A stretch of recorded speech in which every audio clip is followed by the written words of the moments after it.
মামি, মামি।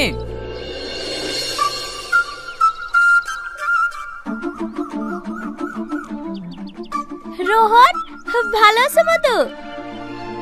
হ্যাঁ মামি, ভালো আছি। হ্যালো মামি। বাড়ির সবাই ভালো আছে তো? হ্যাঁ, সবাই ভালো আছে। মামা কোথায় গেছে? তুমি আসবা শুনে তোমার বাবা বাজারের দিকে গেছে। যাও মধু, ঘরে উঠে বসো।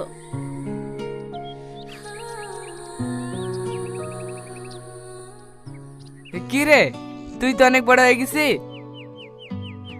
তুই আবার ছোট আছিস নাকি? ভালো আছি। হ্যাঁ, তুই? আরে আমি তো সব সময় ভালো থাকি রে।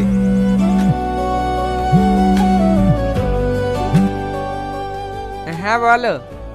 কোথায় আছো? হে, একটু মামাদের বাড়ি এসছি, বিকালেই চলে যাব। ঠিক আছে। গার্লফ্রেন্ড নাকি?